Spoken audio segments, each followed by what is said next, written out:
මීතිරිගල කිව්වම හිතට එන්නේ ආරණ්‍යයක්. භාවනානුයෝගී හාමුදුරුවෝ. එහෙමනේ. සාමාන්‍යයෙන් අපි මීතිරිගල යන්නේ ආගමික අරමුණකින්නේ. හැබැයි සෝබාදහමට ලං වෙලා බලන කෙනෙකුට එතනදී තව පුදුම දේවලුත් හම්බ වෙනවා. මේ එහෙම එක අගෝස්තු මාසෙක උදේ පොඩි වෙලාවකදී මට හම්බ වුණු දේවල්. මේක ආරණ්‍යයට ගිහිල්ලා සෝබාදහමත් බලන්න කැමති කෙනෙකුට පොඩි අත්වලක් වෙයි. බලමු. පාන්දර ඉඳලා උදේ වෙනකන් තදටම වැස්සා. වැස්ස පෑවුවට පස්සේ මම අර ආරණ්‍යයට එන පාර දිගේ ආපහු චුට්ටක් පල්ලෙහාට ගියා. වනාන්තරේ තාම තෙත බරි වෙලා තියෙන්නේ. මේ හරිය කැලේ අර ඩිස්ටර්බ් ෆොරස්ට් එකක් කියලා ද්විතීයික වනාන්තරයක් කියලා හොඳට පේනවා. ඒ කියන්නේ මොනවා හරි බාධා කිරීම වලට ලක් වෙලා බොහෝ විට මිනිස් ක්‍රියාකාරකම් හින්දා වෙන්නේ නැති. එහෙම ඉස්සර කාලේ බාධා කිරීම වලට ලක් වෙලා දැන් ආයේ මෙවිගෙන එන කැලේ කියන එක. එක තැනක ඈත පින්න ගහක මල් පිපිලා තිබුණා. පේනවද? අර පින්න මලේ සුද පේන්න තියෙනවා. හැබැයි ඒ මලේ සුද තිබුණේ ටිකක් ගහේ උඩ පහළ හරිය තිබුණා ගහේ මෙන්න මෙහෙම දෙයක්. මේ තියෙන්නේ අර මල් දරාගෙන ඉන්න නටුවේ තියෙන කොළ පාට කොටස මල් හැලිලා ගියාට පස්සේ ගෙඩි හැදිලා ගෙඩි මෝරනකොට මෙන්න මෙහෙම රතු පාට වෙනවා. ඒක ඇත්තටම ඉන්න මලටත් වැඩිය ලස්සනයි. ලං වෙලා බලනකොට තව තව කතන්දරත් පේනවා. කැලේ ගස්වල ඉන්න මකුණු වර්ගයක්.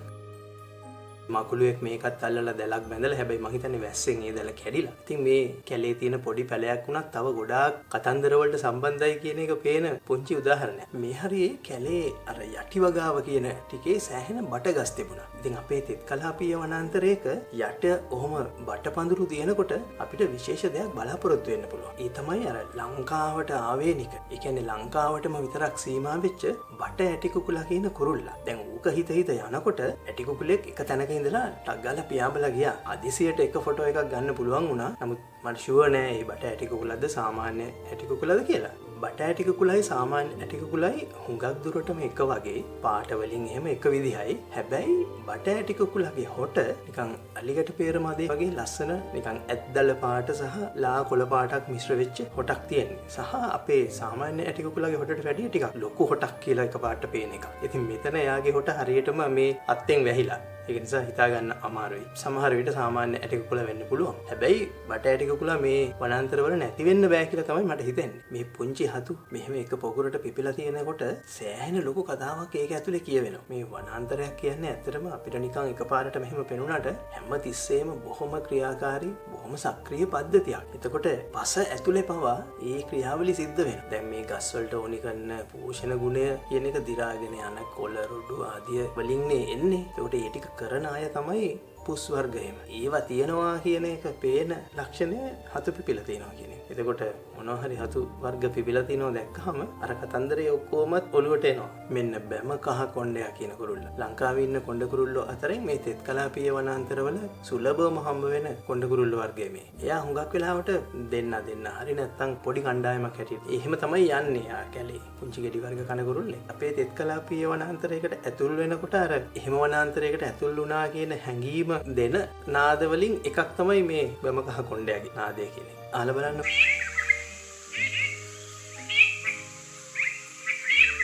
තව තැනක මේ ගැඩුම ගහක මෙන්න මෙයා හිටියා. මේත් කොණ්ඩ කුරුල්ල වර්ගයක් තමයි. හැබැයි එළිය හොඳ විදිහට තිබුණ නැති හින්දා යාගේ පාටවල් හරියටම පෙනුනේ නැහැ. මෙයත් අර බැම කහ කොණ්ඩයට ටිකක් සමානයි. ඊට වැඩි පොඩ්ඩක් ප්‍රමාණයෙන් පොඩි. ඔළුව කළුයි. හිස කළු කොණ්ඩයා කියලා කියන එක්කෙනා මේ. අරයා වගේ ලොකු කණ්ඩායම් එක්ක යන එහෙම එක්කෙනෙක් නෙමෙයි. හුඟක් වෙලාවට තනියෙන් නැත්තම් දෙන්නෙක් තමයි හම්බ වෙන්නේ. මෙන්න රත්මල් කොළ පාට පසුබිමේ නියමයට මතුවලා පෙනුණා. හොඳටම තෙමිලත් එක්ක ඊළඟට දලඹුවෙක් රත්මල් විතරක් නෙමෙයි රතු. බලන්නකෝ මේ දලු. මේ වැහි වනාන්තර ගස්වල දලු රතු පාට වෙන එක හරි විශේෂ ලක්ෂණයක්. ඉස්සර ඔබ විස්තර කළේ වැහි වනාන්තරවල ගොඩක් සැරට හිරු එළිය හම්බ වෙන හින්දා ඒ හානිකර කිරණ වලින් මේ ලාමක දලු ආරක්ෂා කරගන්න උපක්‍රමයක් හැටියට. දැන් හුඟක් දුරට කියන්නේ මේවා ආහාරයට ගන්න සතුන්ගෙන් පරිස්සම් වෙන්න එකතු වෙලා තියෙන සංයෝග හින්දා තමයි මේ පාට ඇවිල්ලා තියෙන්නේ කියලා. ඒවටත් හැඩ ගැහිච්ච කෘමීනුත් ඇති. මේවා කාපු අයත් ඉන්නවා කියන එක පේන්න තියෙනවනේ. තව සමහර කෘමීන් ඉන්නවා හරිම අමුතු විදිහේ වැඩ කරන අය. දැන්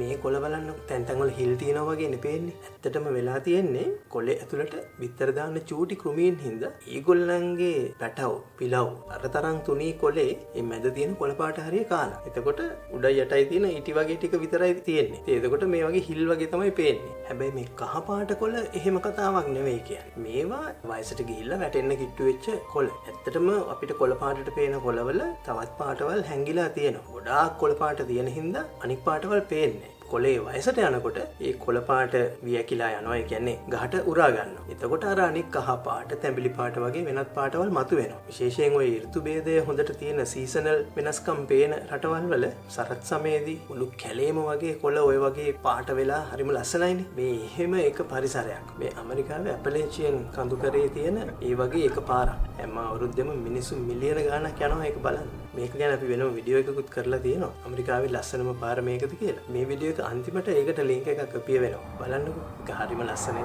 සමහර ක්‍රොමිසත්තුත් හරියට අර ඉදීගෙන යන කොළ වගේ තමයි පාට. බලන්නකෝ මේ බත් කූර.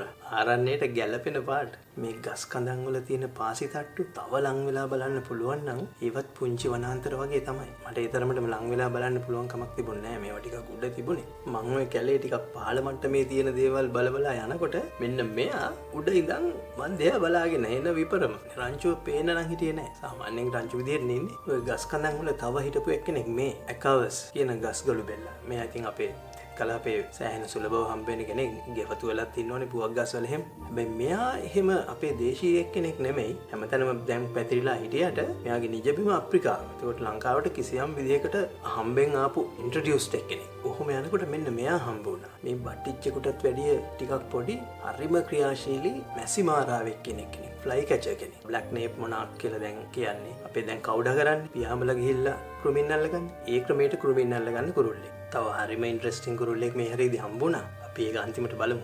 ආරණ්‍යයට බැතිමතුන් එන වාහන නවත්තන කාපාක් එකට පහලින් තියෙන කැලේ බිම තමයි මේ. මේක සාමාන්‍ය නිත්‍ය කුණු ගොඩක් නෙවෙයිනේ. අනිත් එක තියෙන දේවල් බලන්න. බියර් කෑන්, අරක්කු බෝතල් වැඩිපුර තියෙන්නේ එහෙම ඒවානේ. එතකොට ඒ තියෙන දේවල් වල පිටිපස්සේ තියෙන කතාව පැහැදිලිනේ. ආරණ්‍යයට ඇවිල්ලත් හිතයි කටයි පාලනය කරගන්න බැරි අය ඒ කුණු මේ කැලේට එකතු කරන්නේ නැතුව අරගෙන යන්න තරමටවත් ශිෂ්ට සම්පන්න වෙනවා නම් හොඳයි නේ. දැන් මේ ආරණ්‍යයේ උඩ කොටස. මේ හරිය ඉතින් සෑහෙන සරුවට කැලේ වැවිලා තියෙනවා. මේ හරිය තමයි ආරණ්‍යයේ විවිධ දේවල් තියෙන්නේ. ධර්මශාලාව, හාමුදුරුවරුන්ගේ කුටි වගේ එහෙම දේවල් තියෙන්නේ මේ හරිය. ඒ හරිය තැනක මෙන්න මේ හතු වර්ගය පිපිලා තිබුණා. මේකට කියන්නේ බ්‍රයිඩ්ස් වේල් මෂරූම් කියලා. මනාලිගේ වේල් එක වගේ කොටසක් තියෙනවනේ. අනිත් එක මේ හතු තද වැස්සත් එක්ක තමයි පිපෙන්නේ. ඒකට බොහෝ විට මේ අද උදේ පිපුණු හතු වෙන්න ඕනේ. බලන්න ඒකේ ඉන්නේ ඉන්සෙක්ට්ස්ලා කොට. මේක හරි ඉන්ට්‍රෙස්ටිං දෙයක්. දැන් හතු වලට අර අනික් ගස්වල වගේ ඇට කියලා જાතියක් නැහැනේ. බීජාණු කියලා දෙයක් තියෙනවා. ඒව පතුරවන්නේ මේගොල්ලන්. මේ උඩ කොටසේ බොහොම නිකන් ඇලෙන සුළු ශ්‍රාවයක ඒ බීජාණු මිශ්‍ර වෙලා තියෙනවා. ඉතින් මේගොල්ලන් ඇවිල්ලා ඒව කනවා. කාලා ගිහිල්ලා කොහේ හරි මල පහ කළාම ඒවයේ තියෙන බීජාණු වලින් හතු වර්ග ඒ තැන්වල පැලවෙනවා. මට පස්සේ දැනගන්න හම්බ වුණා මේ තිරිගල ඉන්නවා කියලා අර ලංකාවටම සීමා වෙච්ච පරිණාමිකව ඉතාම පැරණි ශ්‍රී ලංකා රෙලික් ඇන්ට්. මට නම් හම්බ වුණේ නෑ. ඇත්තටම මම මේ ගමන යනකොට රෙලික් ඇන්ට් මෙහි ඉන්නවා කියන එක දන්නෙත් නෑ. ඒකයි අර ඒක දැනගෙන යන එකේ වැදගත්කම තියෙන්නේ. එහෙම දැනගෙන ගියා නම් චුට්ටක් අවධානයෙන් බලන්නත් තිබුණා. සමහර විට හම්බෙන්නත් ඉඩ තිබුණා. මේ එල්ස්ටෝනියා නැත්තම් හවරිනුග ගස්වල අර කරල් වල වේලිලා වැටිච්ච පොතු. මේ හවරිනුග කියන්නේ නැවත වනවගාවට හඳුන්වා දීපු ගහ. අද වෙනකොට තෙත් කලාපීය වනාන්තරවල ආක්‍රමණික ගහක් විදියට තමයි සැලකෙන්නේ. ඔය හරිය මෙන්න මේ වතුර ටැංකි ටික තිබුණා. මෙතන මට ඇහුණා අර ලංකා ගල්පර මැඩියාගේ සද්දේ. තාම විශේෂ සතෙක්. එයා ලංකාවේ විතරයි ඉන්නේ. එයාගේ ජීවිත කතාවේ තියෙන විශේෂත්වය තමයි ඉස්ගෙඩියා ඊළඟට එන තරුණ පැටව් දියසීරාව තියෙන ගල් වලට ඇහිලා තමයි ඉන්නේ. අර වතුර වල පීනන ඉස්ගෙඩිය කියලාට නෑ. හරිම පුදුම විදියට කැමොෆ්ලාජ් වෙලා ඉන්නේ. අපි කියන්නේ වේශාන්තරණය කියලා. ඒ ගලේ තියෙන දියසෙවල් ආදී දේවල් වගේ එහෙම පෙනුමක්මයි තියෙන්නේ. දැන් මේ පෙන්නන සතා මීතිරිගලදී දැකපු එක්කෙනෙක් නෙමෙයි. මීතිරිගලදී සද්ද විතරයි ඇහුනේ. මීතිරිගලදී මට හම්බුණු වටිනාම නිරීක්ෂණ දෙකෙන් එකක් තමයි ඔය. මේ තමයි අනිත් එක. මේ අර මං කලින් කියපු ඉන්ට්‍රෙස්ටිං කුරුල්ලා. ශාමා නැත්තම් ලොන්ග් ටේල් ජංගල් රොබින්. වන පොල්කිච්චා. අපේ පොල්කිච්චා තරම්ම වගේ ඇති. හැබැයි ගොඩාක් දිග වලිගයක් තියෙන ඊට වැඩිය බොහොම වර්ණවත් කුරුල්ලෙක්. මෙහාව මීතිරිගල දැකීමේ අනික් විශේෂත්වය තමයි මෙහා සාමාන්‍යයෙන් වේලි කලාපයේ තමයි බහුලව හම්බ වෙන්නේ. මේ කොළඹට කිට්ටුව මේ තෙත් කලාපීය වනාන්තරයක මෙයා හම්බ වෙනවා කියන්නේ හරිම විශේෂ දෙයක්. මෙයා හරිම සූර ගායකයෙක්. අහලා බලන්නකෝ වන පොල්කිච්චාගේ ගායනය.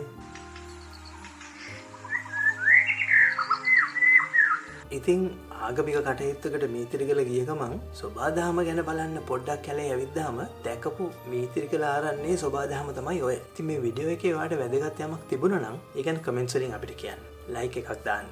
යාළුවන්ට බලන්න ෂෙයා කරන්න. ඒ වගේම ඔයා තාම අපිව subscribe කරලා නැත්නම් subscribe කරන්න. එහෙමනම් බොහොම ස්තුතියි බැලුවට. ආයි දවසක හම්බෙමු.